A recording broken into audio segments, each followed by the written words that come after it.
Mohon maaf Bu Tia, belum dinyalakan. Suaranya belum Terima terdengar. kasih. Terima kasih Bu Nia. Assalamualaikum warahmatullahi wabarakatuh. Salam sejahtera untuk kita semua. Om Swastiastu, Namo Buddhaya, salam sejahtera. Selamat siang dan selamat datang kami ucapkan dalam acara webinar berbagi praktek baik online pada hari ini dengan materi transformasi modal dasar dan solusi pendidikan anak, pendidikan keluarga, dan pemberdayaan masyarakat terhadap pendidikan dasar yang diselenggarakan oleh Pombel Inkul Majae SD Negeri Telogong 02 siang hari ini, hari Kamis tanggal 23 Januari tahun 2025.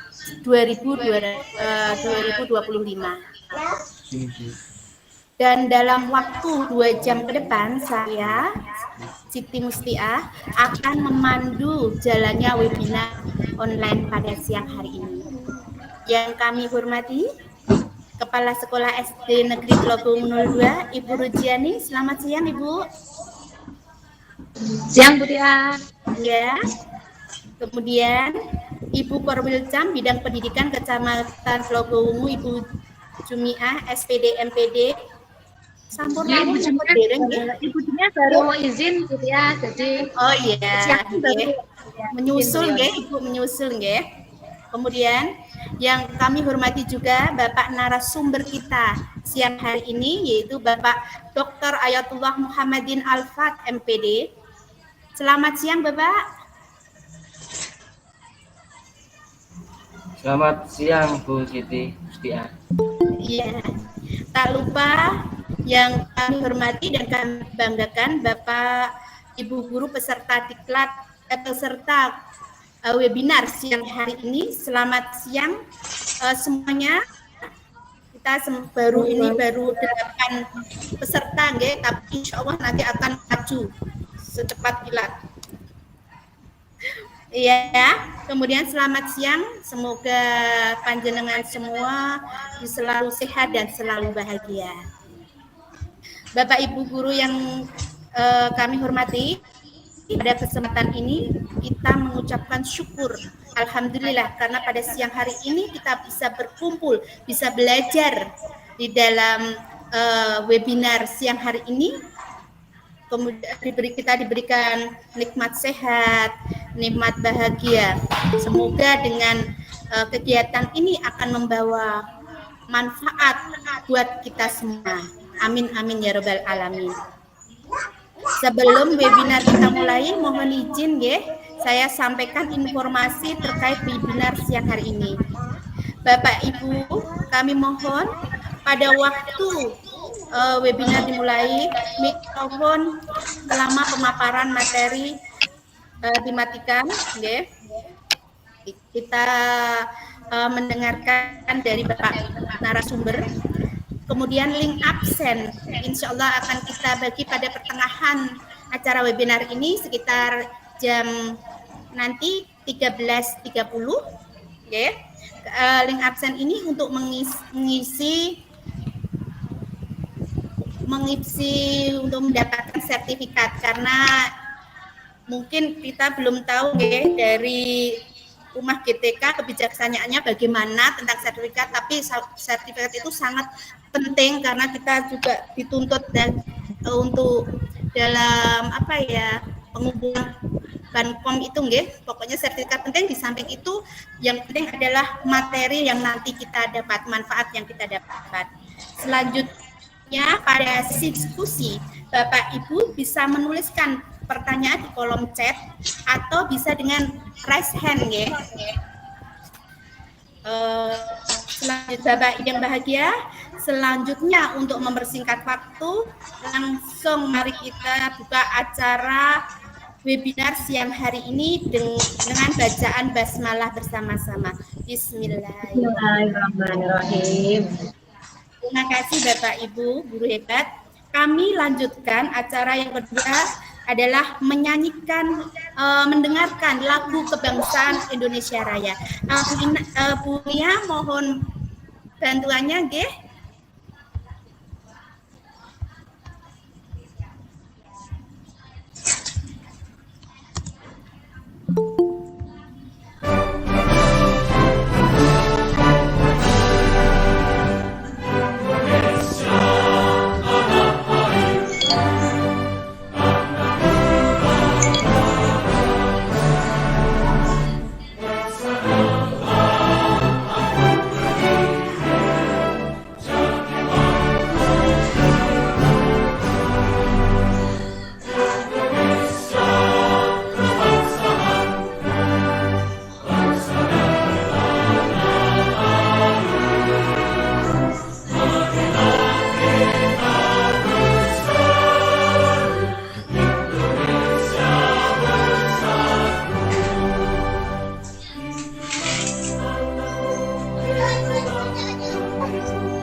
Terima kasih Bunia. Selanjutnya acara yang ketiga adalah doa. Mari Bapak Ibu kita menundukkan kepala sejenak, berdoa sesuai dengan agama dan kepercayaannya masing-masing. Berdoa dimulai.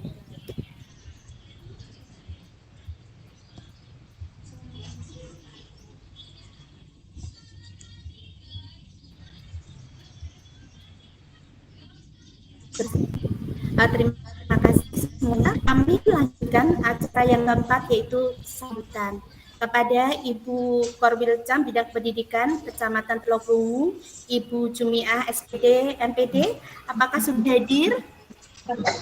Iya Bu Tia, ini Ibu Jumiah diwakilkan kepada saya. Oke, ya sambutannya akan diwakilkan kepada Ibu Rujiani. Monggo Bu Rujiani. Ya, Assalamualaikum warahmatullahi wabarakatuh.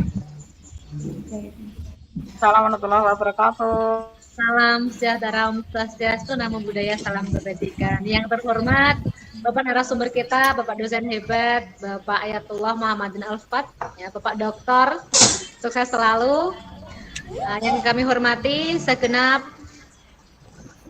ini ya komunitas dari Komunitas Belajar Madahe, serta Ibu, Bapak, Guru dan Kepala Sekolah yang hadir di ruang siang ini. Terima kasih, alhamdulillah, puji syukur kami aturkan kehadirat Allah Subhanahu wa taala yang telah memberikan rahmatnya kepada kita sehingga pada siang hari ini kita masih diberikan kesehatan, kebahagiaan untuk dapat belajar bersama, dan kesempatan yang bahagia ini nanti bersama Bapak Dr. Ayat kita akan mendapatkan banyak sekali materi-materi yang tentunya sangat bermanfaat untuk kita sebagai pendidik dan nantinya berimbas untuk anak didik kita. Terima kasih banyak saya ucapkan kepada Bapak Dr. Ayat yang sudah meluangkan waktunya di tengah kesibukannya. Ya, terima kasih sekali atas waktunya dan mohon maaf nanti jika terjadi mungkin ada gangguan sinyal atau apa karena memang itu yang sering terjadi saat kegiatan kita berjalan daring seperti itu. Saya ada pantun Ibu Bapak nanti jawab cakep ya. Saya buka dulu catatannya.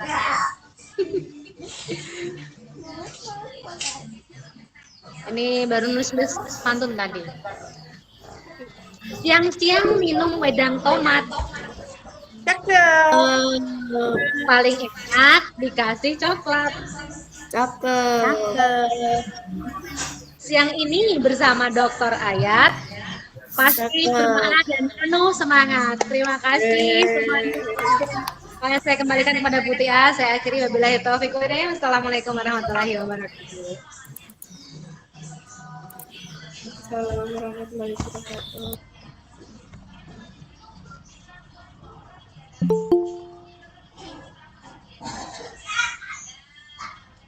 Bu Tia masih di mute. Terima kasih Bu Ani sambutannya. Sungguh pantun yang luar biasa ya. Bapak Ibu yang bahagia, kami lanjutkan acara berikutnya yaitu acara inti webinar siang hari ini dengan judul Transformasi Modal Dasar dan Solusi Pendidikan Anak, Pendidikan Keluarga dan Pemberdayaan Masyarakat terhadap Pendidikan Dasar. Sebelum materi ini disampaikan oleh narasumber, izinkan saya memperkenalkan beliau, ya Pak. Izin dulu Pak Serge. Dari Bapak Dr. Ayatullah Muhammadin Alfat MPD. Ini adalah CV beliau, sebentar ya, saya share.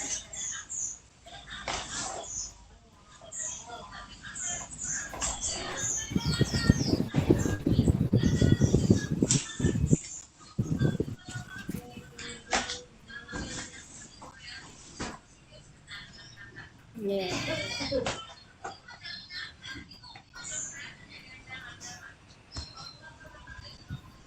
Oke, saya akan share daripada video.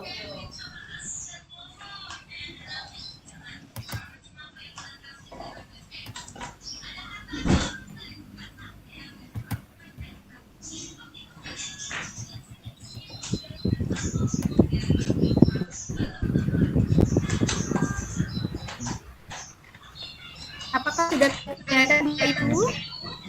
Sudah Bu Tia?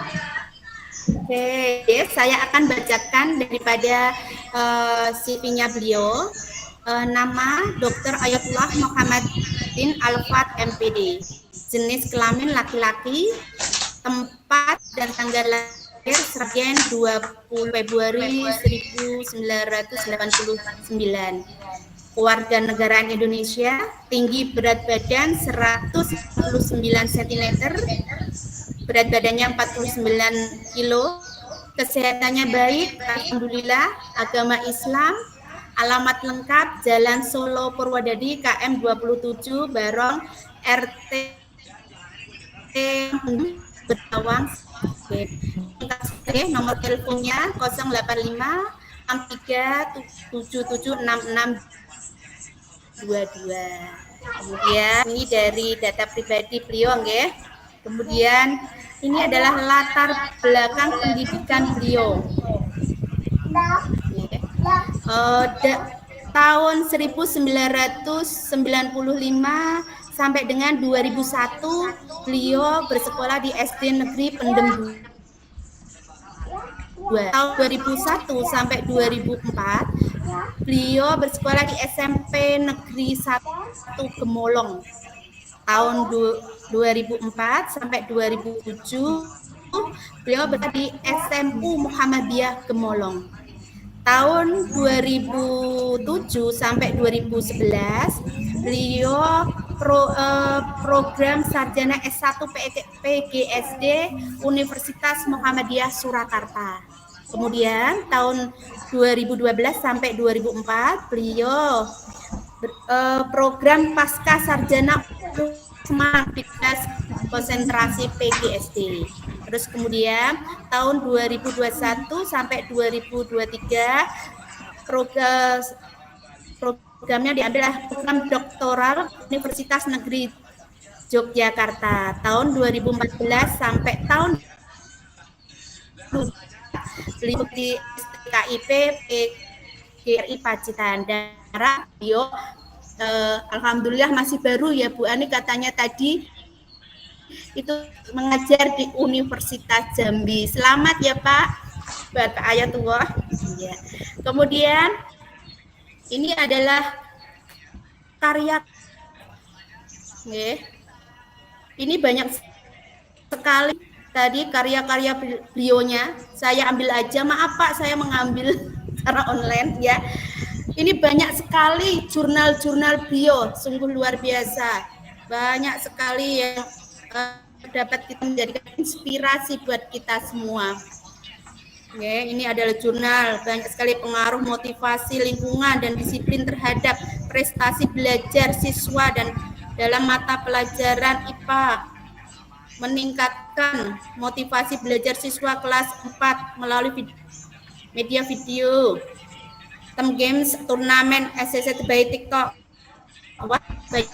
Dunianya itu bisa diakui secara nasional maupun internasional. Jadi judul-judul beliau luar biasa. Terus kemudian ini pembelajaran IPS untuk menumbuhkan kearifan lokal melalui wisata Gunung Kemukus. Wah, luar biasa karena beliaunya berasal dari sana, dekat sama Gunung Kemukus. Bapak Ibu guru pasti tahu nggih. Mungkin pernah berwisata di sana. Terus kemudian banyak sekali karya-karya jurnal-jurnal beliau yang sangat luar biasa. Demikian CV dari Pak Ayatullah, nggih. Pak Ayu tadi luar biasa. Selanjutnya selanjutnya saya akan memberikan monggo serah waktu. Saya serahkan pada waktu dekat, saya serahkan kepada Bapak Ayatullah Al Muhammad untuk menyampaikan materi pada siang hari ini. Monggo Bapak. Terima kasih Ibu Siti Mustiah. Saya heran ini dapat karya dari mana gitu. Padahal begonya seorang guru tapi berselancarnya ke dunia jurnal itu. Iya Pak. Terima kasih Bu Siti.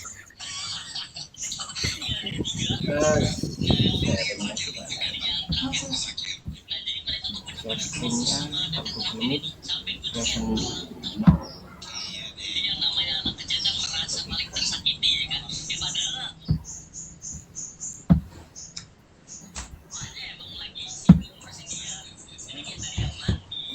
biasanya saya tuh pakai Zoom. Ini tadi dikabari Mbak Ani itu pakai Google Meet gitu katanya. Ini caranya membagikannya gimana ini? Present now ini ya, present now terus Bisa pakai yang kotak ada tanda panah ke atas, Bapak. Yang ya, atau bisa dibantu oleh Mbak Nia atau bagaimana? Bisa? Monggo. Bisa dikirim ke saya. Oh, Google Meet-nya ya. Oh, ini udah bisa.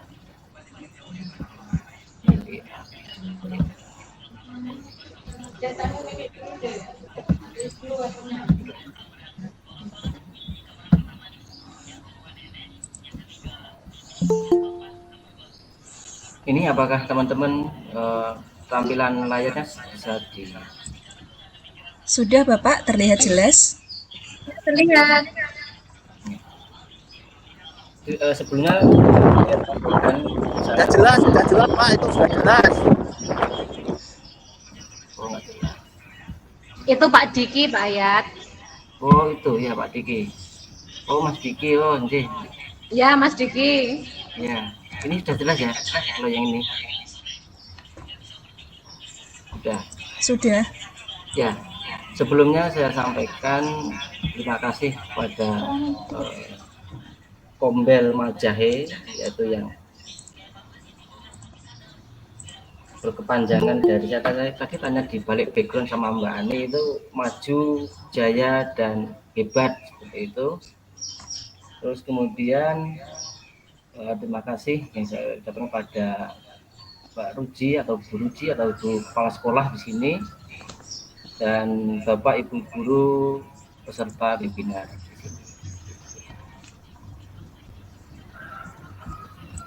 Dan di sini ternyata kok ada Mas Diki itu. Mas Diki itu teman saya ketika dulu S2 itu diundang, Mbak. Ya, Mas Diki tadi tak kasih ini tautannya.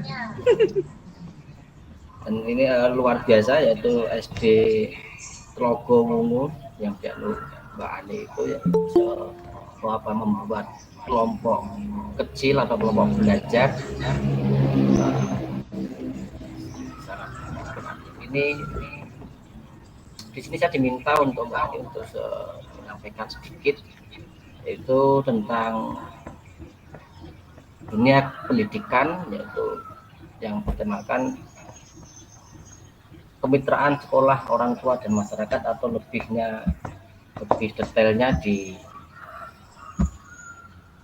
dijabarkan dalam judulnya dalam webinar itu transformasi modal dasar dan solusi pendidikan anak, pendidikan keluarga dan pemberdayaan masyarakat terhadap pendidikan dasar.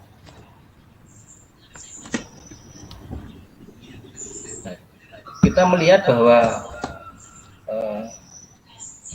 dunia pendidikan itu yang saat ini kita mengetahui bahwa banyak artikel yang menyampaikan bahwa mulai tahun 2021 sampai tahun 2023 itu dalam ranah kognitif mengalami kemajuan, tapi di sisi lain itu dalam ranah afektif itu di sana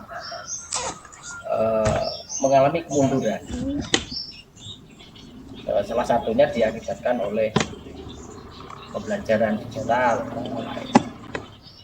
itu sehingga secara kognitif itu mereka maju lah gitu, tetapi kalau dalam bidang afektif mereka dari masalah-masalah yang ada dalam bidang afektif, sehingga pendidikan ini perlu adanya sebuah transformasi yang meliputi dari, kalau kita melihat dari teorinya Ki Hajar Dewantoro, saya teman guru di sini itu saya anggap lebih paham akan tiga teori ini, yaitu tentang trisentra pendidikan seperti itu, yaitu antara keluarga, sekolah, dan masyarakat. 3 komponen pendidikan itu di sini yang disampaikan Ganjar Dewantoro itu mesti kesinambungan. Yang pertama nanti akan sedikit banyak akan membahas tentang pengertian dari kemitraan pendidikan, kemudian tujuan kemitraan pendidikan itu seperti apa, model kemitraannya nanti paling bawah itu nanti gongnya gitu Mbak Adi. Terus yang membahas keempat itu yaitu hubungan anak dalam keluarga, pengasuhan anak dalam keluarga, hubungan sekolah dengan keluarga bagaimana, kemitraan sekolah dengan masyarakatnya seperti apa.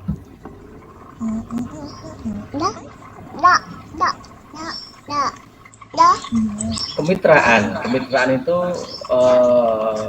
jika kita lihat dari Kamus Besar Bahasa Indonesia itu diartikan sebagai suatu hubungan kooperatif, suatu hubungan yang positif itu antara orang atau kelompok orang yang sepakat untuk berbagi tanggung jawab. Jadi antara 3 komponen ini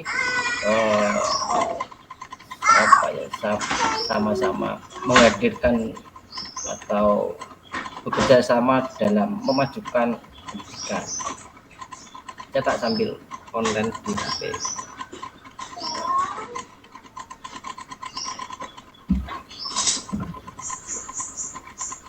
Benar ya teman-teman.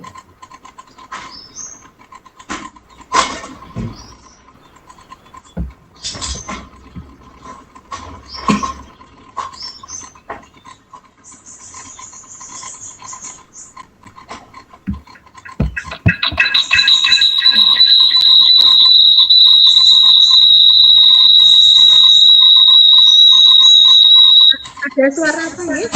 Ya, maaf tadi dari HP saya online juga ini.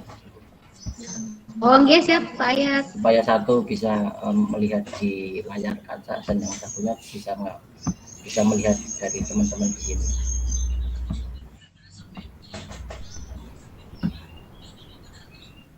Tujuan sekarang. Tujuan dari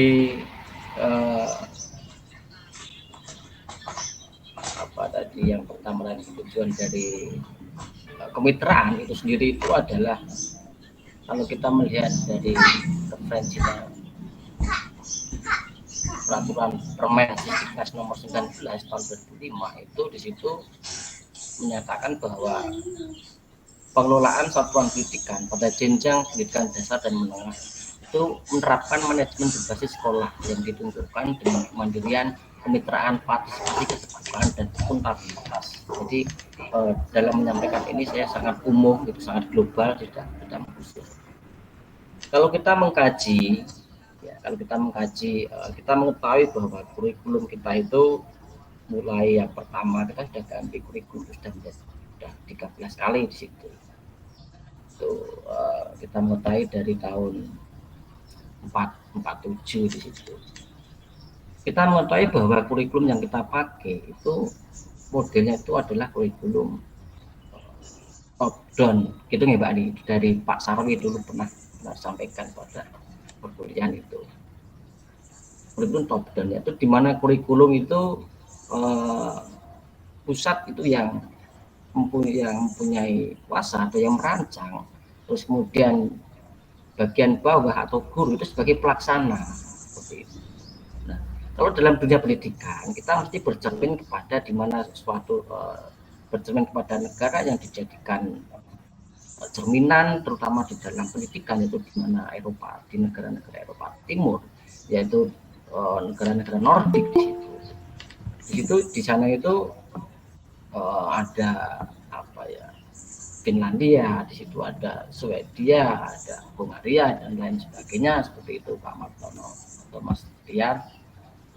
Di sana itu bagaimana pelaksanaannya seperti itu. Berbasis sekolah yang ditunjukkan dengan kemandirian, kemitraan, partisipasi, keterbukaan dan akuntabilitas. Apalagi yang terakhir saat ini itu kurikulum merdeka kan seperti itu. Kurikulum merdeka. Nah, kalau kita kaji lebih jauh dalam kurikulum merdeka ini, itu yang namanya kurikulum itu sendiri itu kan ini dari apa yang disampaikan oleh kritiknya Ivan Illich di situ. Ivan Illich dalam bukunya tahun itu sudah terbit jauh hari itu Ivan Illich tahun 53 di situ. Dia menyebutkan kritik terhadap suatu kurikulum merdeka di situ. Di mana Ivan Illich menyampaikan bahwa apa itu yang namanya kurikulum sendiri itu adalah orang yang menyampaikan kurikulum itu adalah bukan merdeka seperti itu. Ivan Illich yang menyampaikan seperti itu. Karena apa? Karena di dalam kurikulum itu sendiri itu ada rencana, terus kemudian ada apa itu proses, terus kemudian di situ nanti ada evaluasi, dan di dalam kurikulum itu ada tujuan. Jadi di situ sudah termindset di situ.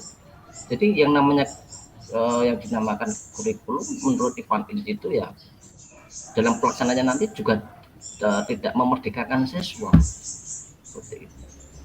Nah, dan masih banyak lagi di situ kritik Ivan Illich terhadap kurikulum merdeka, yaitu antara lain di sana ada Ivan Illich menyampaikan bahwa konsep merdeka itu telah memonopoli keterampilan peserta didik dan pendidik dengan pemberian raport bagi anak dan predikat guru penggerak di situ. Nah, pengajar penggerak serta sertifikat pelatihan tertentu. Nah, padahal kemampuan yang dimasukkan itu belum tentu dimiliki oleh semua pendidik. Nah, label tersebut menentukan keahlian seseorang. Masyarakat dipaksa untuk tunduk atasnya sepandai apapun seorang guru itu kalau menyandang guru predikat penggerak dan sebagainya, itu mereka dianggap memiliki potensi yang lebih. Itu kritik Ivan Illich yang pertama, dan masih banyak lagi di sana. Seperti penyeragaman, seperti itu katanya merdeka kok masih pakai seragam, terus kemudian jadwal. Nah, kalau kita melihat di negara-negara Nordik pelaksanaan proses KPM di sana nggak ada yang namanya jadwal, itu nggak ada di sana. Nanti nggak ada di sana yang pakai menggunakan seragam, Senin Selasa pakai itu nggak ada. Ini kupas sedikit aja. Terus yang pertama itu hubungan anak dalam keluarga, yaitu konsep keluarga di situ. Nah, kalau kita menyampaikan hubungan anak dalam keluarga, itu kita tidak lepas dari yang namanya dari teorinya Brenner di situ. Brenner itu mungkin teman-teman di sini pernah melihat ya, Mbak Ania, itu ada sebuah lingkaran di mana yang di situ ada mikro, terus kemudian ada mesosistem dan makrosistem dan isosistem di situ. Lanjut slide berikutnya, apa itu Brenner? Nggak bisa berubah ini.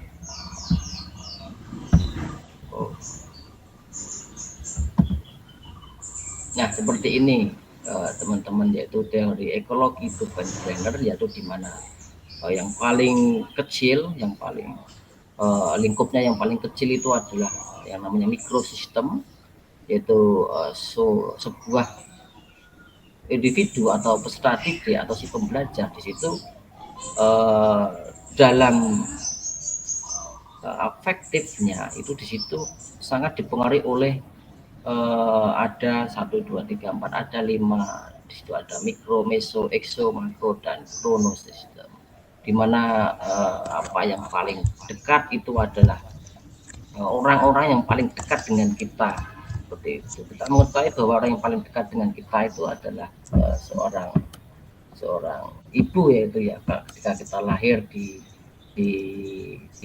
dunia, kita mulai tangan kita mulai diraba atau kalau dalam bahasa Jawanya itu disentuh sama ibunya. Nah, itu adalah orang yang paling dekat dengan si pembelajar itu. Terus di situ Pak Martono, di situ ada meso di situ. Nah, terus kemudian di situ ada exosistem, ada makro dan kronosistem. Ini lanjut aja sampai satu persatu.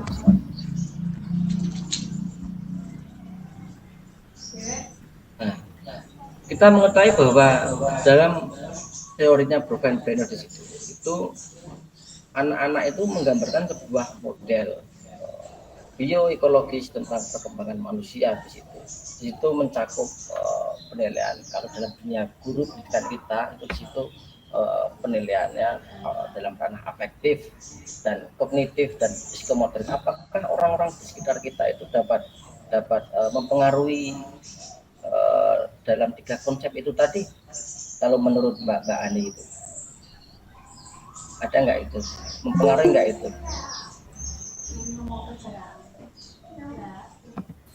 Halo teman-teman.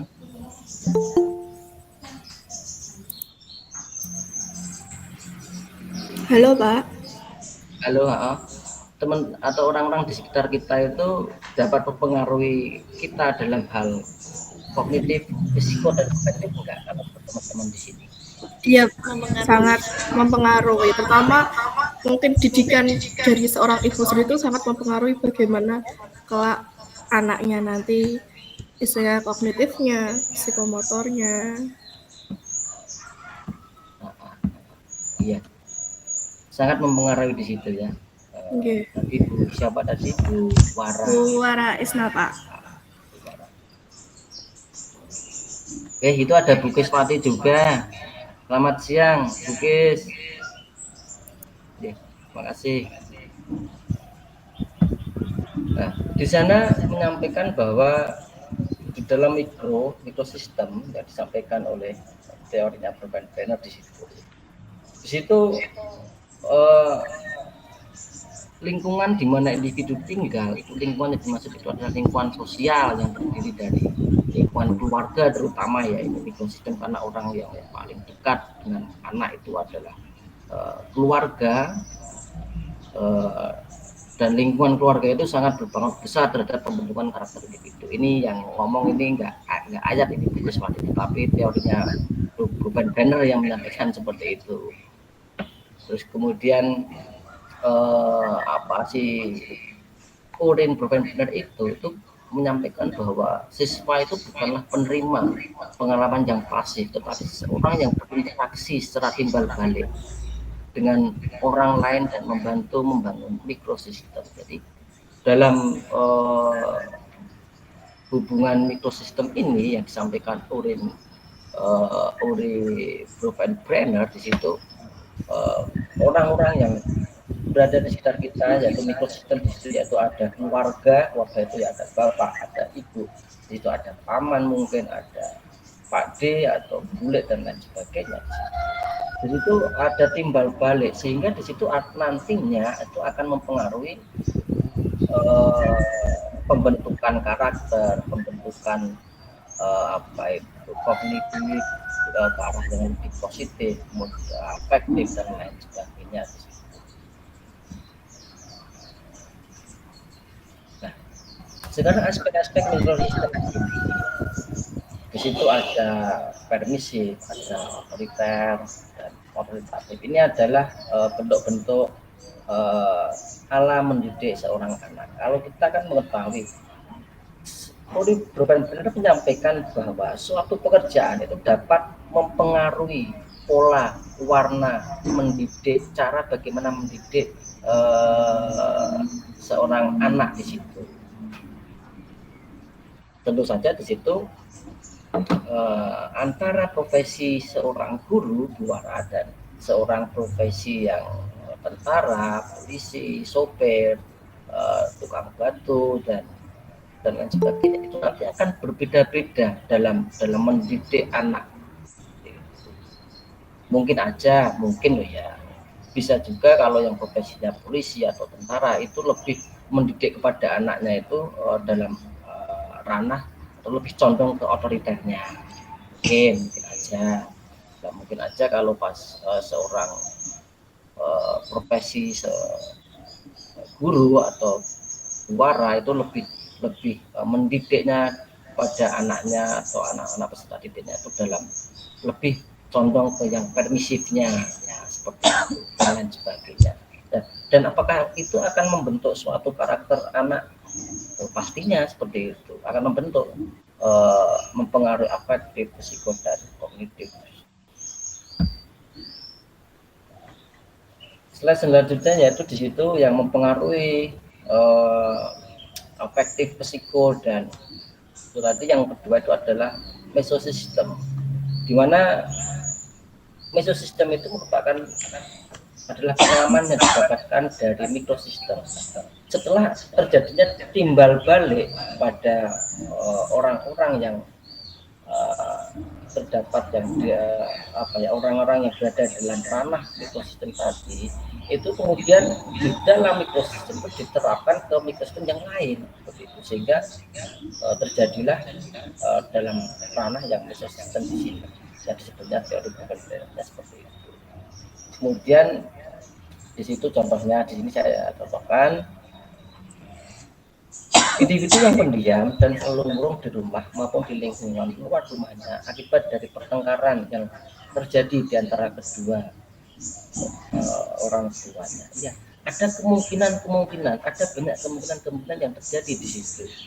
Misalkan si anak itu melihat atau sering mendengar bapak dan ibunya itu, misalkan seorang istri memanggil suaminya dengan sebutan kowe, seperti itu suara.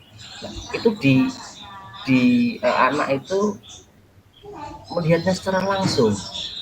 Nah, sehingga kalau itu anaknya itu seorang putri atau anak perempuan, kemungkinan besar nanti ketika berkeluarga itu nanti dia akan menyebut pasangan atau menyebut suaminya atau cara memperlakukannya suaminya itu tidak jauh beda ketika dia melihat bagaimana memperlakukan ibunya itu kepada bapaknya, seperti itu. Kemungkinan menyebutnya dengan sebutan kowe juga, gitu. Nah, itulah contoh-contoh yang disampaikan dan Bennett dalam ranah sistem di sini. Kalau sistem di sini lebih condong ke efek dari mikronya. Terus kemudian yang selanjutnya di situ ada ekosistem. Bu Siti maaf atau Bu Mbak Ani, ini nanti saya sampai jam berapa nanti saya ngomong seperti ini? Ngomong saya sampai besok ini betah ini saya. Monggo Pak. Sampai jam berapa nih nanti? Sampai jam 2 nggih, Bu Isna. Ya mungkin nanti bisa ini untuk sesuai jadwal 1:30 Bapak. Iya. Sampai Setengah 2 terus lalu sesi tanya jawab Bapak. kurang 15 menit. Ini singkat aja loh gitu, bro. Singkat aja ini. Ya di situ ada ekosistem, yaitu di situ ini teman-teman sendiri. Kalau minta bebetnya bisa kita. Kemudian di situ ada makro itu lebih kompleksnya, lebih besar daripada mikro. Kemudian di situ ada krono itu lebih luas lagi.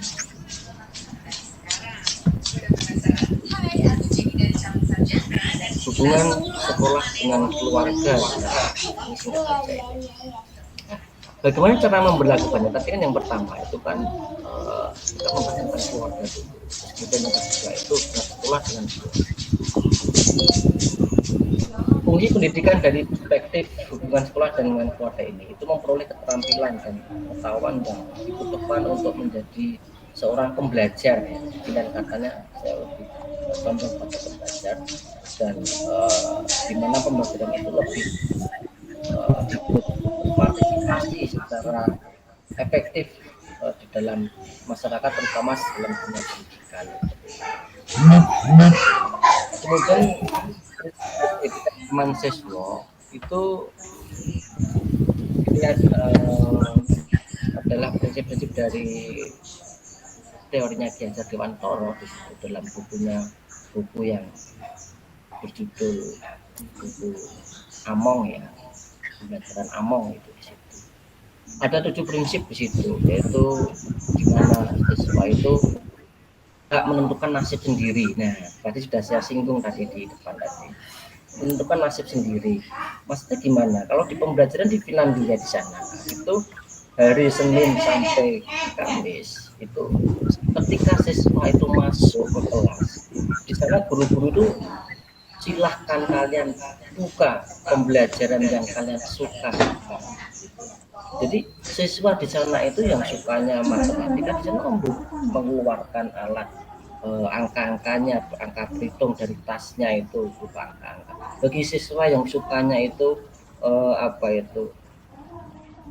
IPA ya, dia mengeluarkan pembelajaran alat-alat IPA dan lain sebagainya. Itu yang dinamakan merdeka. Itu yang dinamakan hak menentukan nasib sendiri. Siswa itu menentukan nasib sendiri seperti itu sinkron dengan prinsip-prinsip pendidikan oleh Ki Hajar Dewantara. Kemudian yang kedua yaitu siswa yang mandiri di situ. Iya, siswa yang mandiri. Jadi di sana itu siswa yang tadi misalkan suka menggambar, siswa itu menggambar gunung dengan gunungnya diwarnai dengan warna ungu, purple. Itu seorang guru ya fine aja, nggak apa-apa, silahkan.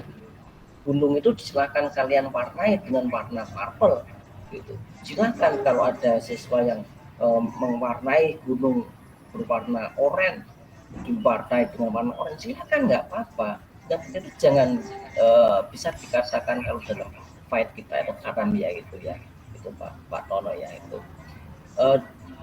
Salah anak-anak, nah itu pilihan kata salah. Jangan sampai itu kita mematikan daya kreativitas pada seorang anak dengan menggunakan sarung. Tetapi mungkin aja siswa itu mewarnai gunung dengan warna purple, mungkin aja dia itu melihat dari sudut pandang yang lain. Ketika pagi hari misalkan atau sore ada sorot matahari yang sedikit mengenai gunung gitu, dia melihat gunung itu berwarna purple. Kemudian mewarnai rambut seseorang dengan warna merah. Warna rambut itu bukan merah tapi hitam, kan gitu kebanyakan gurunya itu. Tapi saya yakin ini Kombel Majaya di sini itu selalu memerdekakan siswanya. Jadi mereka membiarkan siswanya itu mewarnai dengan warna yang kuning, mewarnai gambar rambutnya itu diberikan warna ungu, kuning, hijau, biru, nilai terserah. Karena apa? Mungkin aja pengalaman anak yang ia lihat atau bapak ibunya di rumah atau tetangganya warnanya merah gitu nggih. Yang ketiga yaitu prinsip-prinsip pendidikan mahasiswa, yaitu pendidikan yang mencerahkan masyarakat. Yang keempat, pendidikan harus mencakup wilayah yang luas. Perjuangan menuntut kemandirian, sistem ketahanan diri, mudah terpengaruh, karakter yang kuat, mempunyai karakter yang kuat di situ. Pentingnya pendidikan anak. Atau 10 menit lagi ya. Sekolah taman siswa di situ. Ki Hajar Dewantara menyampaikan bahwa pendidikan itu adalah alat mobilisasi politik, yaitu sekaligus sebagai penyejahteraan umat, jiwa populis. Dan Ki Hajar Dewantara itu menyampaikan atau memaparkan pendidikan yang mengena kepada bangsa Timur. Kita lebih condong ke Timur adalah pendidikan yang humanis ya, bukan yang tidak otoriter, kerakyatan dan kebangsaan gitu. 3 hal itu tadi, yaitu yang humanis, kerakyatan, dan kebangsaan, itu mengarahkannya kepada politik pembebasan atau kemerdekaan suatu pembelajaran di situ. Jadi Ki Hajar Dewantara itu dia itu lebih tepatnya itu dia lebih suka tempat belajar atau sekolah itu dia menyebutnya sebagai taman belajar. seperti itu. Dia menuju taman. Terus kemudian sistem Among di situ, ini bukunya Gajah Dewantara di situ. Lebih pembelajaran lebih mendekatkan basis proyek, terus kemudian basis masalah dan basis permainan dan bentuk kelompok-kelompok kecil sebagaimana kelompok Majahe di Pati ini. Terus kemudian di situ ada hasil implementasi pembelajaran, yaitu di situ kebebasan belajar merdeka. Kita tuh belajar merdeka atau merdeka belajar. Mungkin ada yang artikel saya ada 2 yang membahas tentang itu. Itu yang kedua pemberdayaan secara didik, kemudian yang ketiga tahap bermain sebagai tahap belajar. Terus yang ketiga di situ kemitraan sekolah dengan masyarakat sekarang. Kemitraan sekolah dengan masyarakat itu yang disampaikan Gajah Dewantara itu sekolah itu dikatakan sebagai pisau bermata 2. Gitu. Maksudnya gimana? Yaitu Gajah Dewantara itu menyampaikan bahwa menjaga kelestarian nilai-nilai positif yang ada dalam masyarakat agar pewarisan nilai-nilai masyarakat itu berlangsung benar. Yang kedua itu adalah pendidikan itu sebagai lembaga yang dapat mendorong perubahan nilai dan tradisi sesuai dengan kemajuan dan tuntutan kehidupan serta pembangunan. Kemudian bentuk partisipasi di situ ada partisipasi material, ada finansial, ada akademik, partisipasi kultural, partisipasi evaluatif. Kalau partisipasi akademik itu di situ maksudnya SDM yang dalam ranah akademisi itu lebih membaur pada para praktisi. Contohnya ya seperti pada siang hari ini orang akademisi yaitu bisa bergabung, dapat berkomunikasi nanti sampai kita wawancaranya mulai 1:30 ya dengan para praktisi di sini. Program kemitraan sekolah di situ ada pengembangan kapasitas warga sekolah. Karena kalau kita berkiblat pada di Finlandia, di sana itu syarat menjadi guru SD itu S2 itu sudah berlaku atau berlangsung ketika tahun 2007. Di sana sudah memperlakukan seperti itu. Nah, mungkin aja tempat kita itu mungkin aja ya tidak menutup kemungkinan akan sama dengan di Finlandia. Karena kalau kita melihat histori, itu pendidikan kita itu mengarah ke sana, bercermin ke sana. Mulai dari penghapusannya PR, terus kemudian pembelajarannya berjalan terpadu dan lain sebagainya. Kalau kita melihat ke belakang itu tahun 70-an syarat menjadi SD itu SMA ya kalau sekarang ya, kalau dulu ya SPG. Terus tahun berikutnya itu syarat menjadi guru SD itu adalah D2, D3, D4 dan bahkan sekarang S1. Tidak menutup kemungkinan 5 atau 10 tahun depan syarat menjadi guru itu adalah S2. Jadi saya sangat mendorong kepada Mbak Ani itu, saya pas waktu ketika mendaftar di S3 itu, ayo Mbak Ani daftar S3 gitu. Nah bentar nih baru situ. Lalu jadi kepala sekolah yang masih bukan gitu. Terus kemudian yang ketiga itu yaitu kelas orang tua, kemudian keterlibatan orang tua dilibatkan dalam pembelajaran. Kemudian pentas kelas akhir tahun contohnya. Faktor penghambat partisipasi di situ ada, saya mengambil dari Utari itu, yaitu budaya yang paternalisme, kemudian apatis, tidak adanya kepercayaan, hambatan kultural.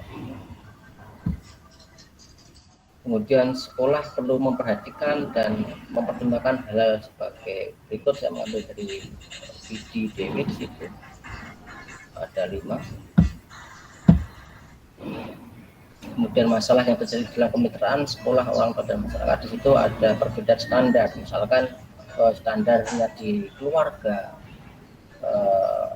misalkan ada seorang anak itu Bu Endang mempunyai anak dan anaknya itu madul ya kalau dalam bahasa Jawa ya. Saya tadi ketika di sekolah itu saya dijahili sama si temanku namanya Fahri misalkan. ya, anaknya apa itu beradu atau mengadu kepada ibunya. Lah, ibunya menyampaikan seperti ini kepada anaknya, balas gitu. Nah, keesokan harinya itu ketika anaknya itu dijahili sama temennya, misalkan dipukul gitu, balas pukul. Nah, jadi di situ ada perbedaan standar. Kalau sekolah kan biasanya kalau kamu dinakali atau dijahili sama temanmu, maafkan aja, dikasih tahu itu nggak baik. Nah, perbedaan standar ini nanti akan adanya persamaan persepsi dengan cara banyak komunikasi antara wali murid beserta sekolah. Kemudian keterbatasannya waktu, sumber daya, orang tua sudah terlibat karena tuntutan pekerjaan. Iya, sekarang itu banyak apa itu tugas kewajiban mendidik anak para wali murid itu dilimpahkan kepada guru. Nah, seperti itu. Jadi mereka membuang kewajibannya mendidik anak itu diberikan kepada guru. Jadi jam 7 kerja, sampai jam 3 anaknya diprogramkan full day. Kemudian dia pulang sambil jemput, udah capek habis maghrib, udah tidur, nggak sempat membelajarkan anak. Seperti dia lepas tangan terhadap mendidik anaknya seperti itu. Yaitu tujuan kemitraan sekolah itu umum dan khusus di situ. Dan teman-teman bisa membaca.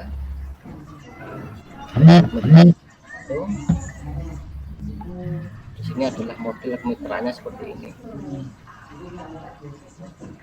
Jika anak mandiri dan berbudi pekerti, yaitu menggabungkan antara 3 komponen tadi. Seperti itu teman-teman. Nanti sambung kombinasi yang lebih. Ini sudah menunjukkan 1:30 waktu dan tempat saya berikan kepada. Terima kasih Bapak Ayat atas pemaparan materi yang sungguh luar biasa ya. Karena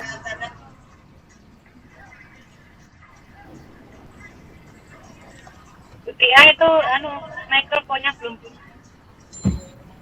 Ayat atas materi yang disampaikan itu sungguh luar biasa ya. Kita mengenal adanya trisentra pendidikan, yaitu sekolah, orang tua, dan masyarakat. Itu adalah 3 komponen yang tidak dapat kita pisahkan. Benar, berjalannya program sekolahan tanpa ketiga komponen itu saya rasa mungkin kita tidak bisa berjalan, karena keterlibatan orang tua yang sungguh luar biasa, pihak masyarakat juga luar biasa.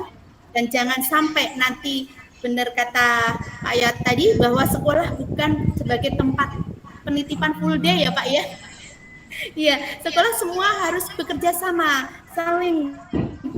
Terus ibaratnya kayak gini, anak dihadirkan ke sekolahan, terus dia jadi itu karena guru bukan, tapi ternyata ada 3 komponen tadi yang sungguh sangat luar biasa.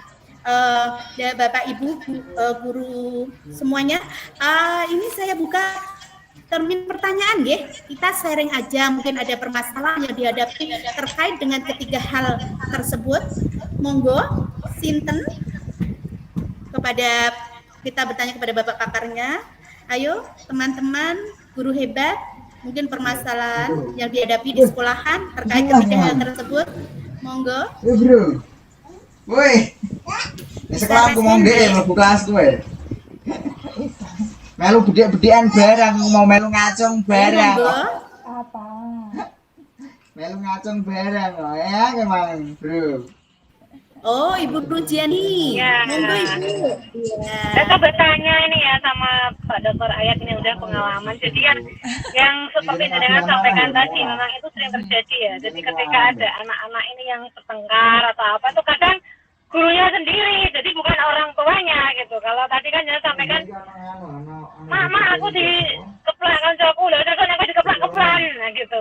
Tapi sekarang itu kan malah karena guru-guru kita itu kan kebanyakan guru-guru ini ya, anak-anak muda itu ya. Jadi kalau muridnya, wah tolong Bu, saya ditinju sama dia, tinju balik ya kayak gitu.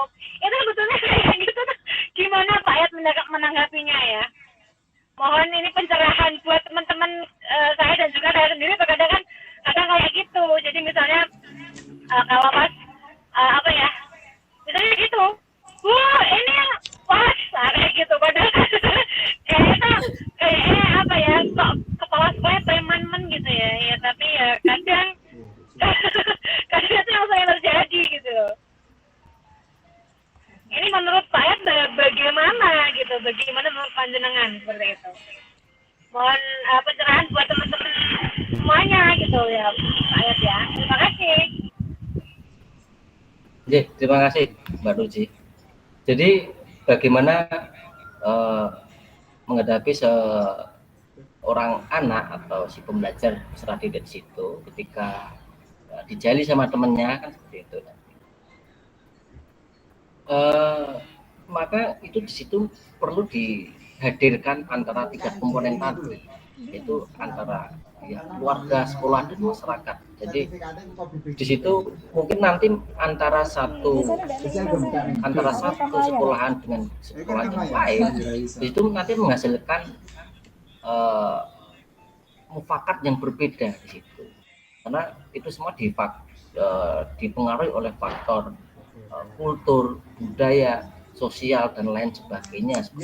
Tapi kalau kita merujuk pada suatu pembelajaran, kita orang akademisi dan praktisi di sini sedang berkumpul, sedang belajar bareng, di situ kita mengedepankan pembelajaran yang humanis, yaitu pembelajaran yang humanis itu pembelajaran yang tidak mengenal hukum. Jadi seorang siswa itu kalau ada salah dihukum, nah itu bukan pembelajaran yang humanis seperti itu. Jadi bagaimana menyikapi seperti itu. Jadi ini alangkah baiknya kita menggabungkan atau menghadirkan 3 komponen itu, dibicarakan bagaimana solusinya seperti itu. Karena setiap wilayah itu mempunyai kultur yang berbeda-beda. Seperti itu, Mbak Ruji. Ya, Pak Ayat, terima kasih banyak Pak Ayat ya atas ilmunya, sangat bermanfaat, dan jangan kapok nanti kalau kami minta tolong materi lagi. Dari Bu Isna silakan, mungkin ada yang mau tanya. Gini Pak, Assalamualaikum warahmatullahi wabarakatuh. Ini ini saya ada 2 pertanyaan Pak. Yang pertama nih saya curhat ya Pak ya. Kiri ya? Jadi di sekolah kami tuh ada beberapa anak yang dia sudah kelas 2 tapi dia belum bisa berkomunikasi, belum bisa terlalu aktif untuk bicara, jadi hanya menang aja gitu Pak. Mungkin di latar belakang keluarganya juga apa ya, memang dari mungkin SDM yang menengah ke bawah, ibunya cukup bekerja, ayahnya cukup bekerja, jadi untuk sosialnya anaknya tuh sangat kurang sekali. Nah, mungkin ini tanggung jawab guru kelas, tapi juga tanggung jawab kita bersama di satuan pendidikan tersebut, gimana caranya biar anak tersebut bisa berinteraksi. Nah, menurut Bapak itu apa yang harus kita lakukan terlebih dahulu? Membenahi apanya dulu nih Pak? Atau mungkin Bapak punya apa ya, semacam ini dulu Bu, ini dulu, atau diajak apa dulu gitu. Soalnya masalahnya terlalu kompleks bagi dia. Jadi sangat setuju. Kayak nulis ya belum bisa, baca belum bisa, berinteraksi belum bisa. Jadi sangat kurang sekali gitu, Pak. Itu pertanyaan saya. 90 menit aku. Apa dulu yang harus kita lakukan sebagai gurunya. Terus yang kedua adalah tadi saya mendengar sekelebat tentang zaman sekarang itu bapak ibunya sibuk bekerja, anaknya dititipkan di penitipan anak atau di sekolah swasta yang dari pagi sampai sore. Nah, bagaimana saya mau tanya, gimana pendapatnya jenengan tentang ini kan sudah marak pondok pesantren yang bahkan pondok pesantren itu bisa menerima anak usia 3 tahun. Jadi ada anak usia 3, itu ada pada di sekitar situ ada anak usia 3 tahun dititipkan orang tuanya untuk di pondok pesantren itu. Menurut Bapak bagaimana, dan di umur berapa si anak itu ideal? Misalkan kalau tidak ideal, menurut Bapak usia berapa si anak itu bisa kita sekolahkan di semacam kayak asrama atau pondok pesantren? Terima kasih Bapak. Sampai tanda tangan. Itu pertanyaan dari saya. Aja balik. Nah, nek aku Ya, kan iku kan terima ono kasih. sing mangarepan ono ikuti ya. Pertanyaannya Ikuti sangat kok ikut tak penting. klik. Aku misalkan lali ya presentasi utawa nganu. Aku iso materi Kalau iso tak kita download. mengikuti dari Jadi kadang aku duwe yang PPT nomor api-api satu, iku. kita Iku tidak goro-goro lepas nek ono membahas judulnya kita tentang klik. pendidikan inklusi di Nah sini. kan kok nek aku Tapi ngeklik kalau ngono aku iso download PPT ini tapi aku gak ada sertifikat. mengetahui bahwa Makanya selama ini aku nek presentasi iku iso tak pendidikan api-api iku itu adalah PPT ini kok kono, orang ngikut dewi aku. bagi warga negara. Iki dileleh tentang iki, tentang Jepang Perbedaan kasta, status dan lain sebagainya. Nah, jadi di sini seorang guru, di sini ada Bu Indah Veronica, ada Bu Niken, ada Bu Widiati, ada Mas Tiar, ada Suci Hani Sukmawati sebagai praktisi. Di situ kemungkinan besar itu nantinya akan menemui seorang peserta didik yang seperti itu. Seperti itu seperti apa ya? Seperti membutuhkan kebutuhan khusus atau membutuhkan pendidikan khusus lah seperti itu atau cara khusus di situ. Nah, kalau kita sebagai praktisi itu kan kita nggak akan meminta kepada wali muridnya misalkan, anakmu tuh seperti ini tuh kelainan gitu.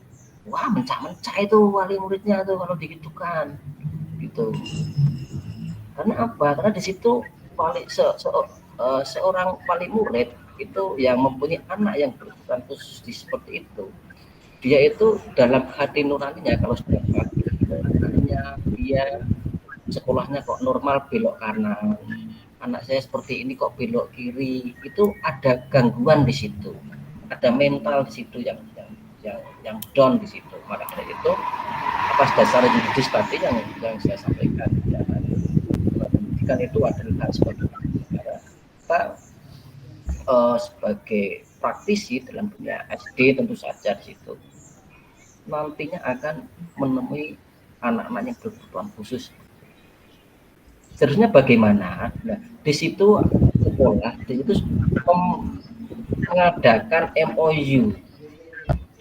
mengadakan MOU dengan salah satu guru yang mengajar di sekolah. Nah, ngono kok iku iso untuk sertifikat, ya iso untuk materi. Tapi nek awake juga kober jadi modal tapi rasa nggarap apa-apa kok iso untuk materi. MOU itu menambah malah ke Papua ngono lho. PPT ini api-api. Papua beret memang sing pengajian ini kita materinya api, tapi nek animasinya sing api kok luar-luar. Kita membeli MOU ini balik sebagaimana kita di sini ada beberapa siswa yang seperti kan itu atau aku bisa tak pembinaan khusus sehingga kita mengadakan MOU itu berarti kan YouTube sana main di YouTube itu saya kan dimana tidak tahu melu ayo tapi udah ini kok ana Mas Raket terus itu menambah poin satu sih Bu Wara, Bu Siti, Bu Heni, Bu Suni, Hadi, Bu Endang, Bu Tiasudi dan yang lain-lain. Enggak tahu melu. Terus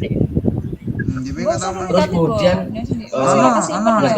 tahu melu ono. Dimasukkannya kurikulum ketika di dalam kampus itu di situ dimasukkan mata kuliah yang namanya pendidikan inklusi. Sertifikat. Karena sekarang enggak, yang penting kan PPT ini ya.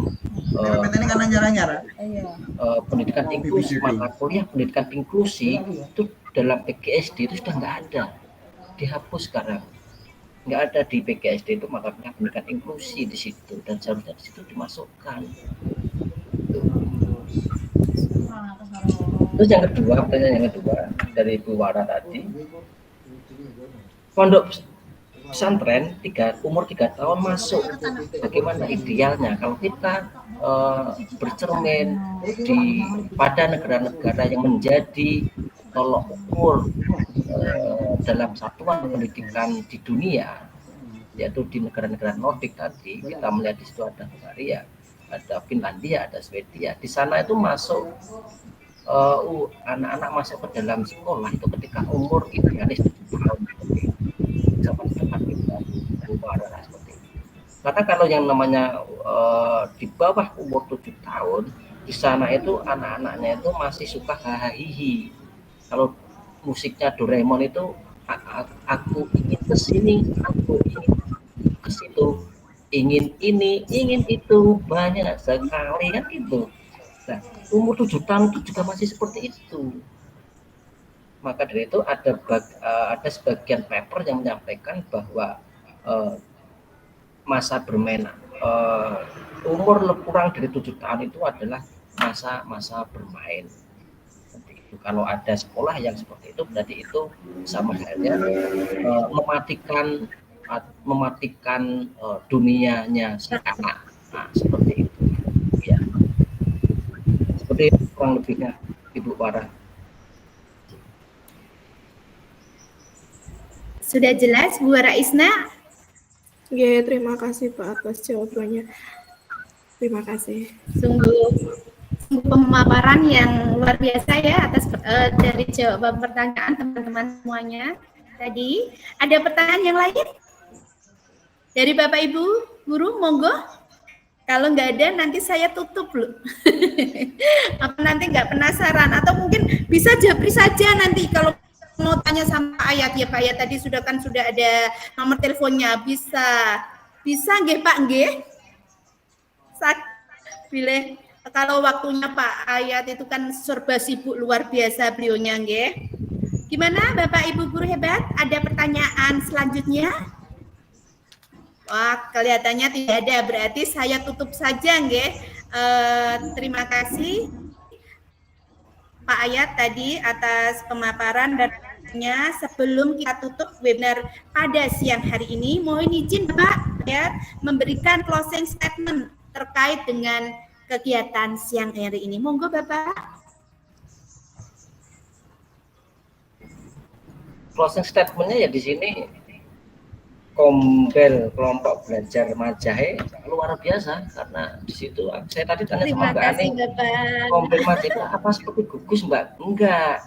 Kombel Majahe itu kelompok belajar. Oh gitu, berarti saya sangat mengacungi 2 jempol pada guru-guru yang berada di Pati di sini, yang dimana umurnya sudah lanjut, katakan lanjut ya, umur 50 lebih dari saya itu, tapi masih semangat untuk belajar. Nah, seperti itu